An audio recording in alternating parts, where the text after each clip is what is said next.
Community Viewpoint.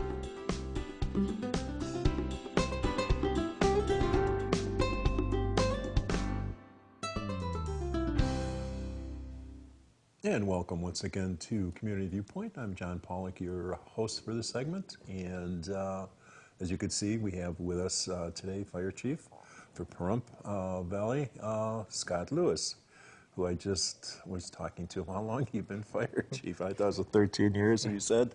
It's going on 17. 17 years. So time flies when you're having fun in Pahrump as the Fire Chief. We're here for a specific purpose, not to reminisce about how long you've been here, but October is Fire Prevention Month, and since I'm from Chicago, Chicago happens to be the reason why we have Fire Prevention Week and Month, because it was 1871, I believe it was, October 10th, we had the Chicago fire, and then there's a artist rendition, and that's something you can put on your wall, but I wouldn't want that really. You know, that would have bad memories. But it was a very vicious fire for the times, and after that, there was a presidential decree, like 20 years later, to have a Fire Prevention Week, and then it rolled into Fire Prevention Month. And what we got out of that was education for preventing fires like the Chicago fire. And we're going to talk about a little bit today what we do here in Pahrump to ward off fires. And if you remember, we had a big fire this week also that you were at, right? Yes, absolutely. So that you won't have that type of fire in your home, but that's the worst case scenario if you don't want to see that in your backyard. So what do you do for Fire Prevention Month with the fire department here? Absolutely. We actually do many things. We gear up by number one, we prepare to attend all of our schools in the grade school level and kindergarten classes, because they're our target audience, and we want to make sure that they have good foundation for fire safety. You know, historically it had been more going on from the early teens, but we're finding that the younger kids are now becoming more and more exposed. And as you and I have talked about in other programs, that even our juvenile fire setters have become younger and younger, including some fatal fires that have occurred in Pahrump, and we've actually been down to the age of 5 for children setting fires. So our target audience is getting younger and younger, so we want to hit those core age groups and make sure that the message is sound.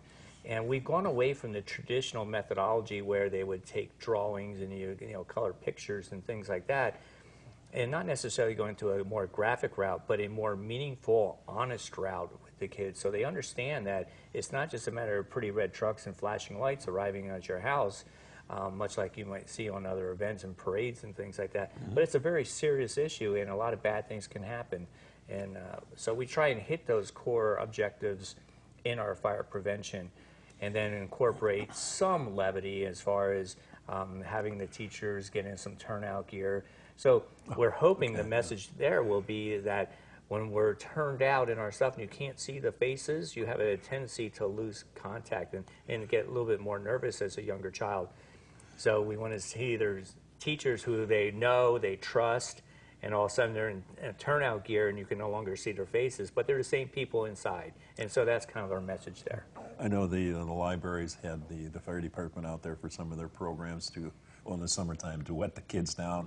Sure. But I think you've taken your fire truck to your daughter's school too? We do. We go to all the schools, and then, but even in, as you mentioned, even in the summer when there's a summer program, great opportunity to get out there with the kids. So we go out there and do the wet downs. We go down and do some presentations and things like that. We often bring them to the fire station and through group tours. And we're also partnering with the school district on a new program. It's in its infancy, but our expectations will be that there'll be a curriculum that a group up to maybe 150 students will be able to get in for a potential paramedic type program. So we're going to bring them to our environment, show them exactly what happens, mock some scenarios, use a little moulage, get them used to our apparatus, put them in some ambulances, and get them accustomed to the type of work that we do. Just like what the police department would ride along with something vaguely similar to that. Yeah. Unfortunately, we can't do a true ride-along program because it's too dangerous, the liabilities. The liabilities, the laws with regarding HIPAA, privacy laws, things like that. You know, just reminded me of something too, the rules and regulations if you see a fire truck down the road, because, you know, we're confused here in Pahrump a lot of times. I go to the right side. Now, what about like on 160, the opposite side of the road? Should you follow through on that also, go to the right side? The general principle is if it's not separated by a guardrail, Right. some kind of barrier, whether Right. it be a jersey barrier or an actual metal guardrail, you should pull to the right and stop. A lot of times our folks will either peel to the left, they'll peel to the right, some will stop directly in front of us. Oh. It's a little bit of a, pardon the expression, but kind of a crapshoot. So we're extremely careful, but if people would simply pull to the right and stop, because a lot of times we may be having to make a right-hand turn around them. True. And if they continue to travel forward, we can't make the turn.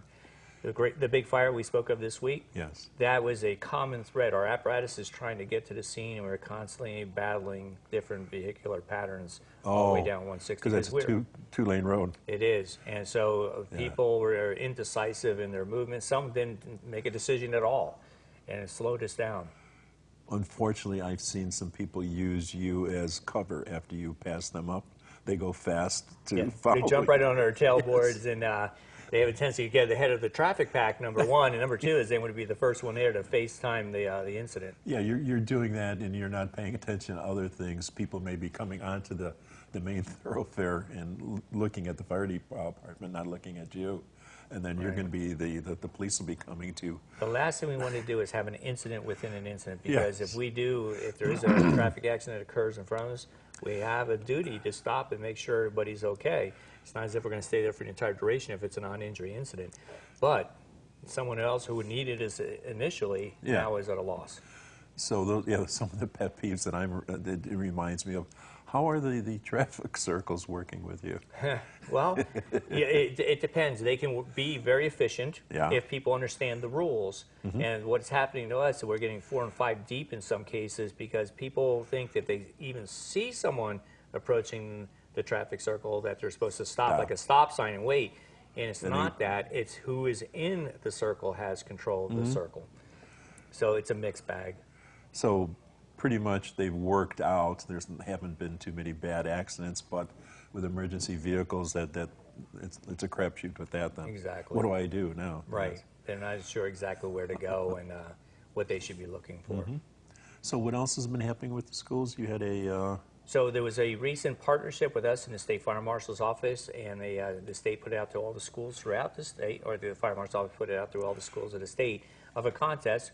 And you want to talk about what the program was? Because you were just talking about it right beforehand. Right. We had the flyer too that Conrad worked a lot on. Conrad. Is to look, listen, and learn. Yeah. We got there it is. Yeah. He worked real hard to get that, so I want to show. He did good. Yes.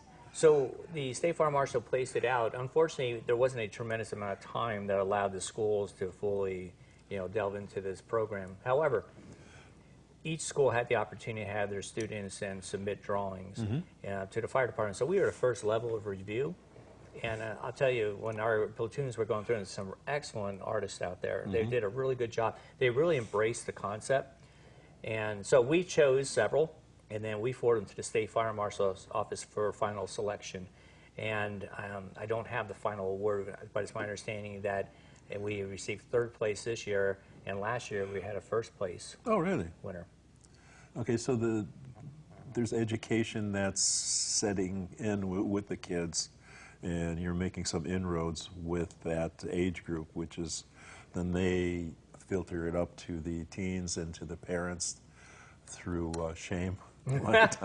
In some cases, I'm certain of that. Yeah. So what's here really cool, though, is that they also get their drawings, their pictures placed on billboards throughout the state.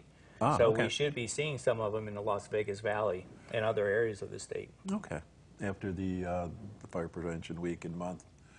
So let's see, what's some of the other tips?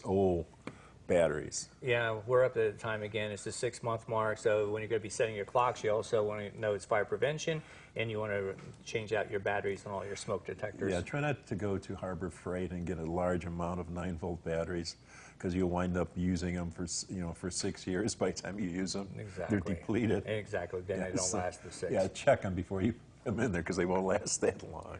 We're also going to be opening up burn season again soon. So October also Yes. equals burn season. Is it And it's October or usually at the- November? It's usually at the end of October, beginning of November. The only variable in that is exactly what the temperature and what the weather is doing. In the weather, all of a sudden, the temperatures have It's come dropping, but now we still have the winds, and we still have some unpredictable weather ahead of us. So as soon as we know it's going to be stable enough and safe enough for people to start burning again, we will open it up. We will notify the public. We utilize the news media. Yeah. We also place information out through the fire department. But again, there's a great responsibility that comes with burning. You know, if you have a burn that's conducted outside the scope of the ordinance and it affects somebody else's property, that could become a legal action against you, and it could also be held criminally if you didn't control and follow the Yeah, the there's intent of the a ordinance. lot of variables that if the wind is more than, what, 5 miles an hour? Yeah, if it's more than 5, and people say, well, that's not much at all, but it actually is. We've had so many significant fire events occur because of a gust of wind and coming up over 5 miles per hour. And you'd like the folks to control what they burn, too. You just That can't. was- yeah. That's the bad part. The fuel is the biggest issue because there's not only the intent of keeping the fire under control, but it's the nature of the material. Yes. We have a lot of respiratory ailments out here, so people have tendency to have asthma and a lot of COPD and all those different things. Also, air quality in general is monitored very closely out here. So if we have a really bad hazy day, like with smoke and stuff, would that tell us that we couldn't do a... It could. Okay. It could impact the ability to burn on that given day, which brings us back to getting those permits, calling in before you burn to make sure you're allowed to burn that day. Right. And, you know, there are conditions that are different throughout the valley. We have shifting winds, and we're a large area. So what you may think is a good time to burn in your area, and if it's closed, you have to stay with the closing because okay. it could change rapidly and beyond your control with that. Yeah, because I've watched thunderstorms on the other side of the valley, and it's bone dry by where we are. Exactly. Yeah. We just don't know, so we have to make a prudent decision based on the conditions that we are observing. And you have to make sure you have someone on the other end of the phone, too, right? We do. Yes. And there is a voice message, so when you call in to Jennifer, you can say, I'm burning this address, I'm controlling a ground burn of natural waste vegetation, such as needles or some small branches, whatever it might be. And then you record your number on there, and Jennifer will record on our end. So if we do get a call for a fire, we'll at least have an idea if something's going on in that area. Okay. So my goodness, we're out of time already. Oh, sorry. No, that's good. It's comfortable speaking about this because it's something that I believe in, fire prevention, and I want to thank you once again for stopping by, and Fire Prevention Month and Week. And Halloween. And Halloween's coming, too. Yeah, so please be safe. Yes. All right. Thank you. Thank you, Conrad. Community Viewpoint.